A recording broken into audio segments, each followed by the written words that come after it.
нэг жил одоо тийм Батын Батбаатарын хууль бус үйлдэлтэй бид нар эвлэрэх боломжгүй. Тэгээ эвлэрэн хилцэх боломжгүй байна. Нэгдэх, нийлэх боломжгүй байна.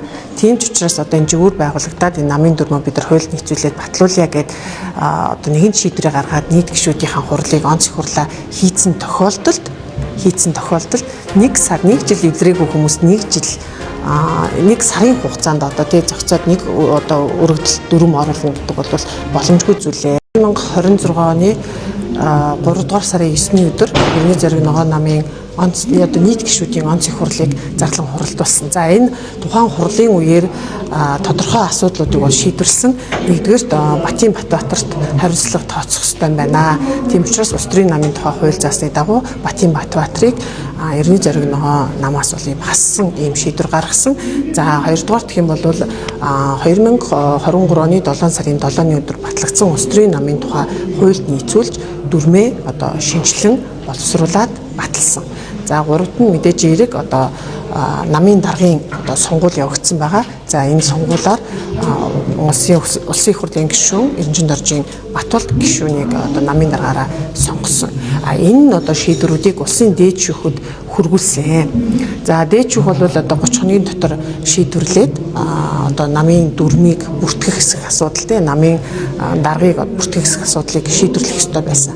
За бид бол заасан хугацаанд улсын дээд шүүхэд тухайн одоо нийт гишүүдийн хурлаас гарсан шийдвэрүүдийг хөргүүлсэн боловч за Батын Батбаатар гэдэг хүн бас одоо дээд шүүхэд дүрмээ бүртгүүлэхээр хөргүүлсэн байна. Ийм учраас одоо нэг намаас хоёр улс төрийн одоо өргөдөл ирсэн учраас өргөдлүүдийг одоо нийтэд нь хамтд нь одоо нийт шүүгчдийн хуралдаанаар хилцүүлъя гэдэг ийм шийдвэрийг бол гаргасан байдаг.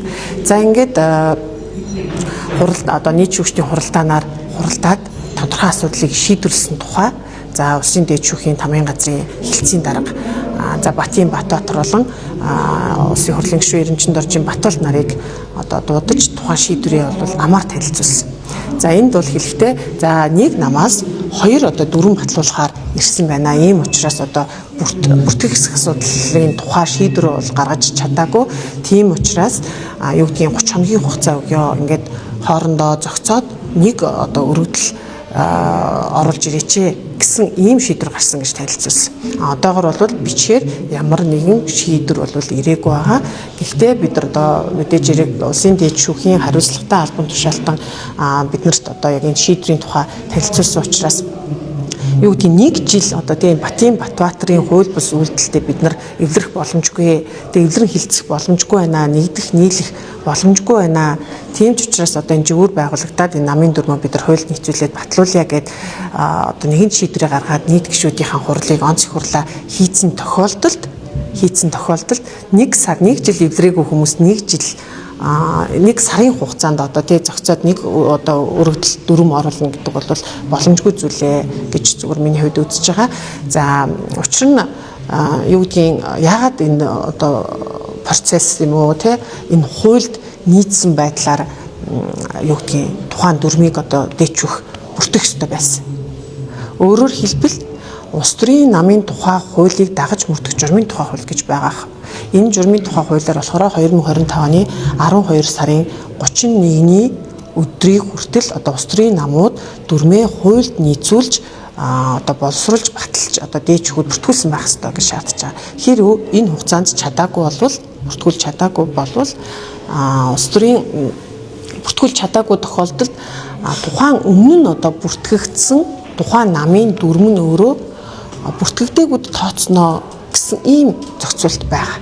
Тэгэхээр өөрөөр хэлбэл 2026 оны 1-р сарын 1-ний өдрөөс эхлээд манай Иргэний зориг ногоон намын дүрм нь өөрөө бүртгэгдээгүүд тооцогдсон гэсэн үг. Гэтэл тухайн дүрмээр ямар нэгэн хурал зарлагч гэдэг юм уу те намын үйл ажиллагааг эрхлэх боломжгүй. Хуулиараа нам болвол идэхгүй ийм байдалтай болсон байна. Өөрөөр хэлбэл бидэрт дүрм байхгүй болсон. Тэгэхээр нөгөө намын өдөр тутмын үйл ажиллагаа, намын одоо хурал цуглаан шийдвэрүүдийг бол бид нар дүрмээ одоо баримталж гаргадаг бол ийм боломжгүй болсон. Тийм ч учраас бид нар одоо 3 сарын 9-ний өдөр хийсэн онц их хурлаараа зөвхөн улс төрийн намын тухай хуулиа бариад тухайн хуулиа үндэслээд одоо хурал болон шийдвэрүүдээ хурлаа зарлаж шийдвэрүүдээ гаргаад ингэж явсан ба. Тэгэхээр дээд шүүх бол одоо юу гэдгийг хугацаа өгөх гэдэг юм уу одоо илрүүлэн зуучлах үйл ажиллагаа эрхэлдэггүй. Дээжих бол улсын одоо улс төрийн намуудын тухайд бол зөвхөн бүртгэлийн чиглэлээр хэрэгжүүлдэг ийм байгууллага байна. Тэгэхээр ямар нэгэн байдлаар заавал бүртгэх гээд байгаа мó тий заавал нэг дүрм оруулж ирэх гээд байх бол нэг тийм хүсэл сонирхол зорилго байхгүйгээр хэдэн ч дүрм орж иж болно шүү дээ. Тэгэхээр энэ аль дүрм нь өнөөдөр хуульдаа нийцээд байгаа юм бэ тий процесс нь аль дүрм нь одоо алдаагүй явсан юм бэ?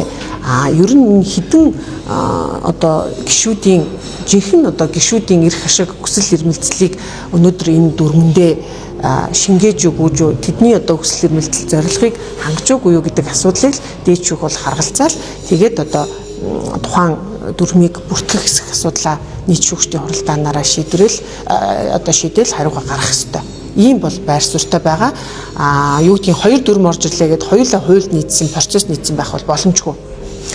Мэдээж хэрэг аль нэг нь хуульдаа нийцсэн процесстэй нийцсэн тэр нийт гишүүдийнхаа хүсэл эрмэлзлийг хангасан ийм л байх боломжтой шүү дээ. Тэгэхээр тэр дүрмэл бүртгээд ингээд явах хэрэгтэй гэж ойлгож байгаа. Өнөөдөр бол хан гард жигүүрийн гишүүд удирдлагууд ингээд хуралдаж байна. За одоо энэ дээр бол ямар шийдвэр гарах хэсгийг мэдэхгүй байна. Ер нь бол дээд шүүхийн албаны хүний одоо танилцуулснаар эвлэрэн хилцээд те одоо нэг дүрмээ оруулж ирээчээ гэж байгаа. Тэгэхээр одоо бид бол нөгөө анхан шатны байгууллагуудынхаа орон нутгийн байгууллагуудынхаа гишүүдийн үгийг сонсно гэсэн үг. Тэгээд одоо энэ одоо хан гард жигүүрээс ямар шийдвэр гарахыг бас ингээд танилцуулаад явна.